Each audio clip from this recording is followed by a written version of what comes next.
इस मंदिर में इतनी बड़ी घंटी थी कि इसे बजाने के लिए 2 लोग लगे, देख सकते हैं आप लोग। हेलो दोस्तों, आज हम जा रहे हैं मंदिर, तो हम सभी रेडी होने लगे और गोद में ये दीदी की बेबी है जो मुझे तैयार होते देख खुश हो रही है। मासी और बेटी की जोड़ी देखिए कितनी क्यूट लग रहे हैं हम दोनों, और ये है भी कितनी क्यूट। रेडी होकर हम निकल जाते हैं और निकलते निकलते ही ये बेबी मेरी गोद में ही सो गई थी और कितनी आराम से सो रही है। रास्ते में हमें मिठाई और प्रसाद लेना था तो हम रुक जाते हैं और थोड़ी देर के बाद मेरी बेबी भी उठ जाती है और बाहर बड़े हैरानी से देखती है कि मैं हूँ कहाँ, आ गई। क्योंकि निकलते समय ये सो चुकी थी और हम सभी इंजॉय करते हुए जाते हैं। ये इतनी क्यूट है कि बार बार इसे पप्पी लेने का मन करता है और मैं तो मौका ही नहीं छोड़ती हूँ, पर ये तो मुझे भाव ही नहीं दे रही है, बस बार बार बाहर देख रही है। देखिए कैसे इग्नोर कर रही है।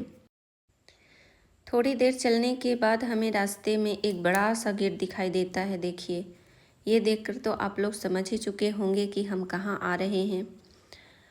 तो हम आए हैं आज आंजन धाम, जहाँ अंजनी पुत्र बजरंगबली का जन्म स्थल है, जो गुमला जिले के टोटो प्रखंड में पड़ता है और ये गुमला से लगभग 20-25 किलोमीटर की दूरी में है। आसपास थोड़ा जंगल है, पहाड़ है, क्योंकि आंजन धाम पहाड़ के ऊपर बसा हुआ है। घाटी वाला एरिया है, पर नज़ारा बहुत सुंदर है।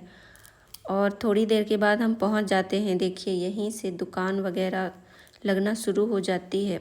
हम सुबह जल्दी आ गए थे, इसलिए आसपास दुकान खुली नहीं थे, कुछ ही पूजा के दुकान खुले हुए थे, देख सकते हैं आप लोग। और यहाँ पे गाड़ी पार्किंग का भी अच्छा व्यवस्था है और मैं आपको दिखाती हूँ। आपको यहाँ काफ़ी स्पेसेस मिलेगा और ये हूँ मैं। अब हमें यहाँ से पैदल जाना था और हम सभी पूजा का सारा सामान लेकर चल देते हैं। और इसी एंट्री में ही इतनी बड़ी घंटी लगी है जिसे अकेले बजाना तो मेरे बस में नहीं थी, तो मैं और मेरी दीदी दोनों मिलकर बजाते हैं। और कहा जाता है कि इस घंटी को सिर्फ एक ही बार बजाना है। तो हम इस घंटी को बजाने के बाद आगे की ओर बढ़ते हैं और मैं अपनी बेबी को भी पैदल चलाती हूँ, क्योंकि मंदिर आई है तो पैदल तो चलना पड़ेगा और अपने पैरों की छाप छोड़नी पड़ेगी। ये अभी चलना शुरू नहीं की है, पर मैं इसे ऐसे ही चला रही थी और ये बहुत ही खुश थी।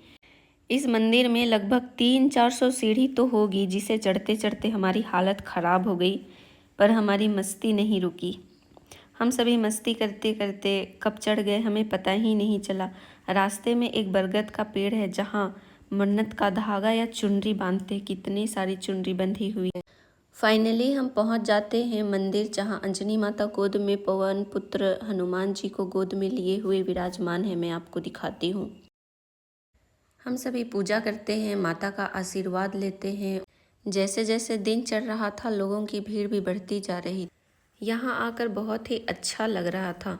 फिर हम उस जगह पे जाते हैं जहाँ पे एक छोटा सा गुफा है और बोला जाता है कि यहीं पे अंजनी माता ने पवन पुत्र हनुमान जी को जन्म दिया था। मैं आपको दिखाती हूँ, ये बहुत ही छोटा सा है।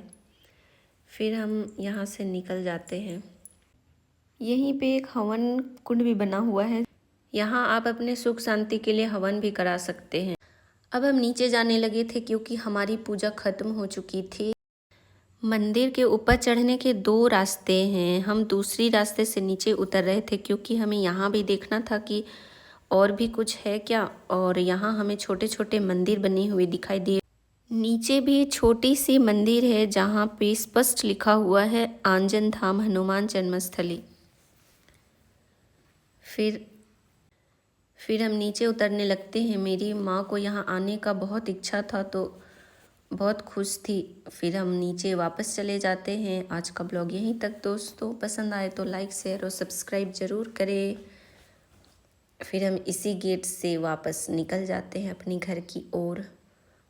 Bye bye.